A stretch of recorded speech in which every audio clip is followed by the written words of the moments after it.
O Senhor esteja convosco. Proclamação do Evangelho de Jesus Cristo segundo João.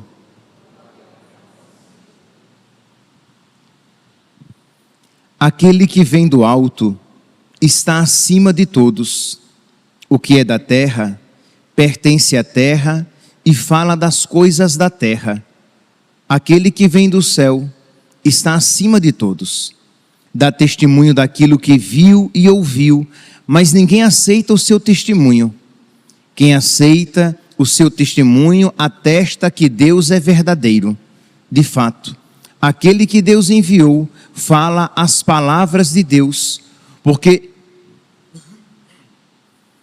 Deus lhe dá o Espírito sem medida. O Pai ama o Filho e entregou tudo em sua mão. Aquele que acredita no Filho possui a vida eterna. Aquele, porém, que rejeita o Filho não verá a vida, pois a ira de Deus permanece sobre ele. Palavra da salvação.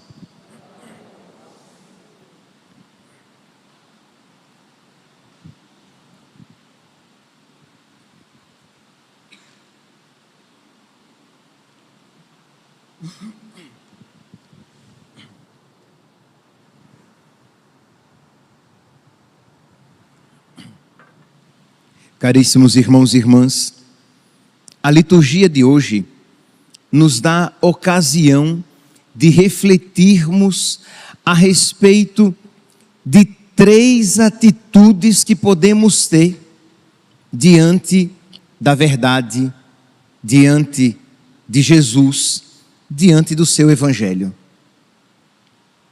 A primeira atitude, nós podemos ver aqui na primeira leitura de hoje, retirada dos Atos dos Apóstolos, é a atitude dos chefes do povo.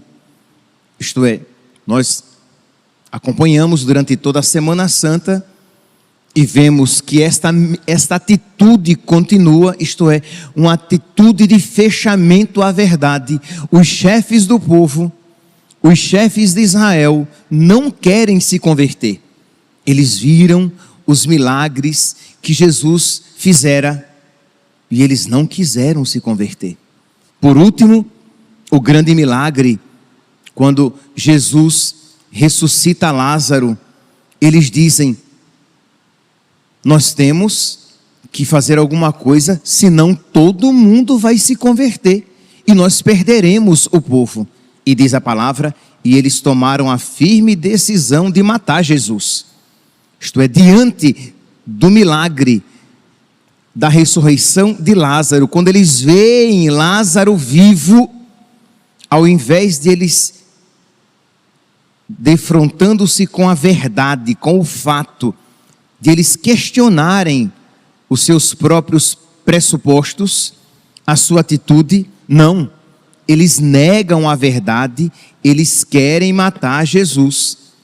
A mesma atitude aqui, nós vemos o que com os apóstolos. Eles prendem, eles querem impedir que os apóstolos falem. Nós tínhamos proibido expressamente que vós ensinasseis em nome de Jesus. Apesar disso, enchestes a cidade de Jerusalém com a vossa doutrina, e ainda nos quereis tornar responsáveis pela morte desse homem. Isto é, eles também queriam se eximir. Nós não temos culpa nenhuma. Ele morreu, foi lá com os romanos simplesmente. Nós não temos nada a ver. Os apóstolos não arredam o pé, continuam firmes. E aí, diz aqui no versículo 33, Atos dos Apóstolos, capítulo 5, versículo 33. Quando ouviram isso, ficaram furiosos e queriam matá-lo. Meus irmãos, esta é a atitude de uma pessoa que odeia a verdade, de uma pessoa que está num pecado contra o Espírito Santo, isto é, ela está obstinada no erro e ela nega uma verdade conhecida, porque ela não quer voltar atrás, ela não quer mudar de vida. Ela tem esse ódio profundo à verdade e, consequentemente, esse ódio a Deus. É a primeira atitude. Essa atitude de ódio à verdade, de endurecimento no erro, de não querer mudar de vida. Livre-nos Deus, que caiamos numa situação semelhante. Mas acredito que, infelizmente, já tenhamos nos deparado com situações assim, em que nós nos encontramos com a pessoa, nós mostramos o erro, o pecado daquela situação, e a pessoa não arreda o pé, ela não quer mudar. Não é bem assim. É exagero da sua parte. Existem outras interpretações. Você é muito fechado. Eu ouvi algo diferente. Isto é, a pessoa, ela não quer mudar de vida. E aí ela vai procurar alguma coisa ou pessoa na qual ela possa se apoiar para que ela não mude de vida. Percebe que essa não é uma pessoa que busca a verdade. Ela busca simplesmente reforçar a sua postura. Ela não quer mudar de vida. Pois bem, é a primeira atitude. Livre-nos Deus de algo assim. A segunda é a atitude diametralmente oposta. Isto é, agora os apóstolos que se encontraram com o ressuscitado, que viram a verdade, eles estão dispostos a pagar o preço pela sua fé. Isto é, eles têm uma fé que os compromete. Eles se comprometem com a fé. Eles vestem a camisa. Isto é, eles creem em Deus e estão dispostos até a sofrer por causa disso. Eles creem em Jesus Cristo, Deus feito homem, e estão dispostos a sofrer a perseguição, a perder os seus bens, o conforto aqui na terra, até a própria vida, mas não podemos deixar de falar a respeito daquilo que vimos e ouvimos. Atos, capítulo 4, versículo 20. Ou, como hoje ouvimos na primeira leitura, eles foram repreendidos pelos chefes do povo, e diz que Pedro e os outros apóstolos responderam: é preciso obedecer a Deus antes que os homens.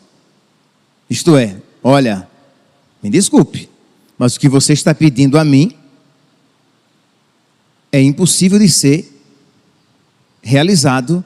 Eu não posso obedecer a você, que se eu fizer isso, eu vou desobedecer a Deus, e importa primeiramente obedecer a Deus. Me desculpe, eu sei que você vai ficar entristecido, irritado, enfurecido, mas eu prefiro a sua fúria aos castigos de Deus. Eu não vou fazer isso. Então percebe? Aqui, meus irmãos, é o exemplo para nós, para que nós sigamos, e nós sabemos que não poucas vezes nós nos defrontamos com atitude semelhante, em que nós precisamos ter este mesmo espírito, esta mesma parresia, esta mesma fortaleza, esta mesma decisão, decidir-se por Deus, ter uma fé que compromete, porque infelizmente não são poucos aqueles que não querem se comprometer com a sua fé. Creem, desde que não seja muito pesado. Creem, desde que isso não me prejudique em nada aqui na terra. Creem, desde que não seja muito difícil. Aí eu creio. Não foi assim que os apóstolos creram, não foi assim que os santos creram e creem. Isto é, uma fé que os compromete. Então, a primeira atitude, isto é, o ódio contra a verdade, consequentemente, um fechamento à fé.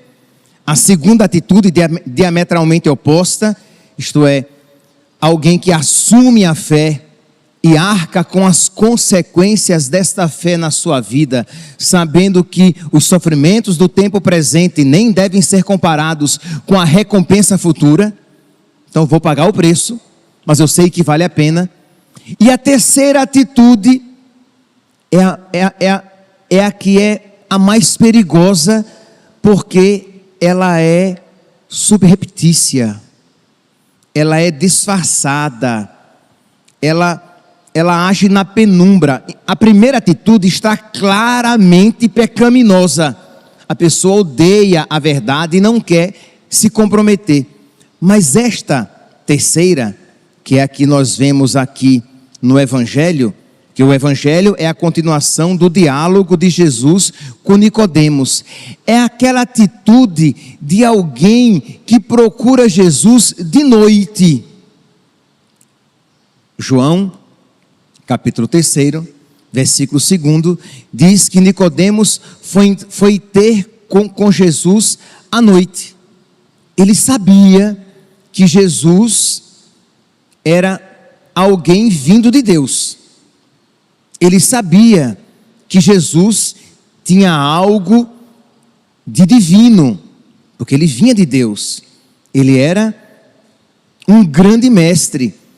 As suas palavras e as suas atitudes e os seus gestos, os seus atos miraculosos até, eram fidedignos. Mas ele procura Jesus à noite porque ele não quer se comprometer. Ele não é como os chefes do povo que odeiam a verdade e que querem matar Jesus, mas ele também não é como os verdadeiros discípulos de Cristo, que estão dispostos a pagar o preço da sua fé. Eles querem seguir sem compromisso. Nicodemos, ele quer ser católico sem precisar se comprometer demais. É um católico light, é um católico moderno, é um católico liberal, é um católico que ele quer seguir aquilo que lhe aprouver, que se adequar à sua cabeça. É aquele católico de prateleira, em que ele escolhe, isso eu quero, põe no seu carrinho, no supermercado da fé. Não, isso aqui, o preço é muito alto, eu não vou pagar. Não, isso aqui eu não quero. Nossa, o divórcio, não pode divorciar. Não, isso aqui é muito alto, o preço é muito alto, eu não vou pagar o preço por isso. Isto é, está assim de católico. Isto é, Nicodemos então vai à procura de Jesus à noite, porque ele estava agindo às escondidas, para que ninguém visse que ele estava se tornando amigo de Jesus. Mas Nicodemos também vai procurar Jesus à noite, porque a sua fé ainda não era completa. Ele não tinha ainda uma fé verdadeira, porque a fé verdadeira é aquele que diz que Jesus é Deus feito homem. Consequentemente, tudo que Jesus diz, tudo que Jesus diz é digno de fé. Consequentemente, se ele é Deus, e eu creio de que ele é Deus, sabedoria, todo-poderoso, amor, ele não engana e não se engana, então nele eu posso confiar. De modo que, quando ele disser que algo é bom, mesmo que eu não veja como tal, eu creio mais nele do que em mim. Ou melhor, eu creio nele e não em mim. Então, se ele diz que isso é bom, é bom. Se ele diz que isso é mal, é mal. Mas eu não vejo como tal. Mas eu não coloco a minha confiança em mim. Eu sei que eu não sou de confiança. E eu não sou Deus. E eu posso enganar e me enganar, mas Deus não. Então, se Jesus Cristo é Deus feito homem, a fé verdadeira, nele eu coloco toda a minha fé, nele eu coloco toda a minha confiança, nele eu coloco toda a minha esperança. Então, ele diz: isto é o meu corpo. E eu olho e vejo o pão. E eu cheiro e eu sinto o pão. E eu ponho na boca e eu percebo o pão. Mas eu creio nele e não em mim.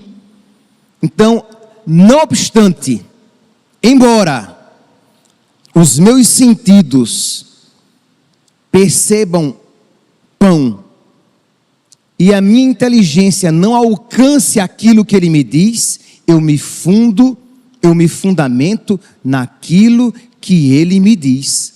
É o seu corpo, sangue, alma e divindade. Ele diz que quem se casa com a mulher e a rejeita e se casa com outra, comete adultério. Eu acho isso o fim da picada, exagerado demais. Mas ele sabe o que é bom, ele sabe o que é certo. Eu não sei, e eu aceito o que ele diz, não o que eu sinto, o que eu acho, o que eu percebo, que se adequa aos valores do homem moderno. Porque lembremos-nos, não apenas aos valores do homem moderno. Quando Jesus disse isso, os apóstolos se espantaram. Olha, Senhor, se é assim, é melhor não casar, tá? E Jesus disse: olha, rapaz, nem todo mundo consegue não, tá? Porque há eunucos que nascem eunucos desde o ventre de suas mães, isto é, pessoas defeituosas. Há eunucos que são feitos eunucos pelas mãos dos homens, os castrados. E há eunucos que se fazem eunucos por amor ao reino dos céus, os celibatários. Mas nem a todos isso é dado conhecer. Mas percebe que isto, nós às vezes achamos que o divórcio é algo inventado pela igreja e que o homem moderno não mais pode conceber. Não, meu santinho. Primeiro, não foi inventado pela igreja. Segundo, não é apenas o homem moderno que não pode conceber. O homem carnal, desde os apóstolos, não podiam conceber. Já antes, porque quando diz, olha, mas Moisés permitiu dar uma carta de divórcio. Sim, Moisés permitiu, mas por causa da dureza do vosso coração. No princípio não foi assim. Então, não inventemos moda. Aqui é sempre o que? Aquela tentativa do homem e mulher que não querem se comprometer, que querem seguir Jesus à noite. Aí vem atitudes que dois homens ou duas mulheres podem fazer e querem que isso seja visto como algo natural, como algo tão digno quanto a união de um homem e de uma mulher. Não pode dizer que isso é pecado.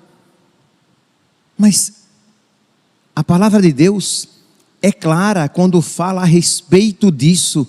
Mas como eu sou aquele católico que não quer se comprometer, que aquilo que é muito caro eu não quero comprar, eu não quero pagar. Não, isso aqui é muito caro, o preço é muito alto, não vou pagar por isso.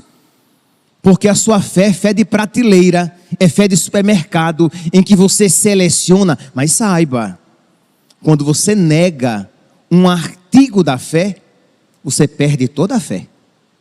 Não é que você, quando faz isso, você se tornou um católico incompleto. Não, você perdeu a fé católica. Fique bem claro, quando você nega um artigo da fé, você perde toda a fé. Então quer dizer, nós precisamos pedir a Deus que nos conceda esta fé que nos compromete. Que nós não caiamos naquela tentação de criar um calendário de fé, não é essa a palavra, né? Um artigo de fé, perder a palavra. Um credo, ok? Que nós não caiamos na tentação de criar um credo próprio. Então eu saio selecionando, isso tá ok, isso aqui é lindo para o mundo atual. Deus é amor e fofura. Nossa, que lindo, até me arrepio. Não, isso aqui sim, isso aqui vai para a prateleira, para o meu credo. Deus é amor, compreendido da maneira mais sentimentalista possível. Totalmente fora de como um cristão compreende que Deus é amor, misericórdia, bondade, paciência. Pois bem, então eu vou e seleciono, faço o meu credo, crio um evangelho à minha imagem e semelhança, um evangelho imperfeito, um evangelho limitado, um evangelho humano, isto é, um ídolo, e quero segui-lo. Mas São Paulo já nos advertiu, lá na carta aos Gálatas, capítulo 1, versículo 7 e seguinte, São Paulo diz: de fato, não há dois evangelhos, há apenas pessoas que semeiam a confusão entre vós e que querem perturbar o evangelho de Cristo. Não existe católico que crê nisso e católico que não crê nisso. Católico que adere ao divórcio e que comunga em pecado mortal, e católico que não adere àquilo que é propagandeado pelo mundo. Não existem dois evangelhos. O que é pecado, o que foi pecado continua sendo pecado.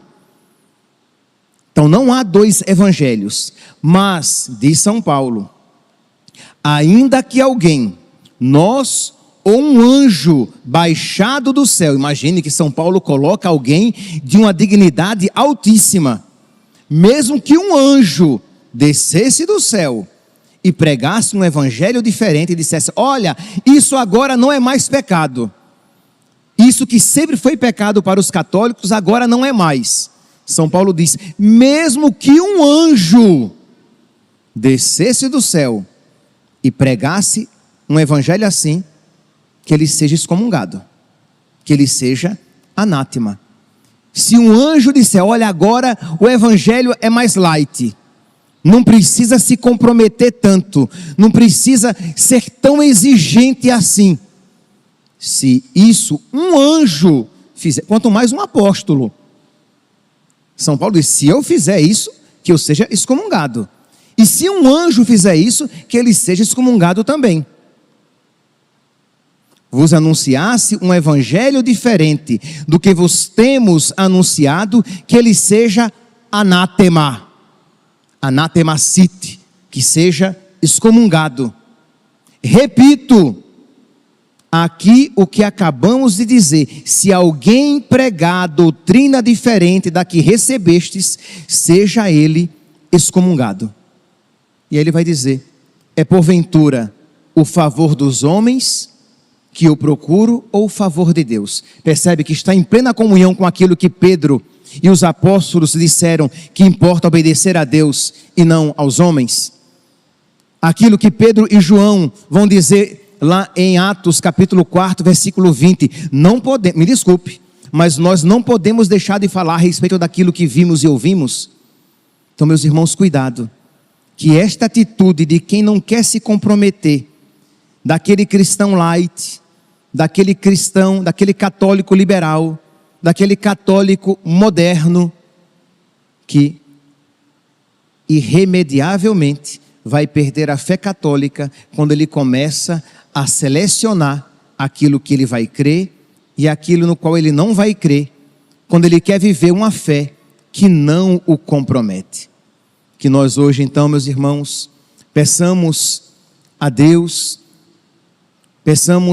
a graça de que nós precisamos para viver uma fé que compromete. A fé católica compromete, a verdade compromete.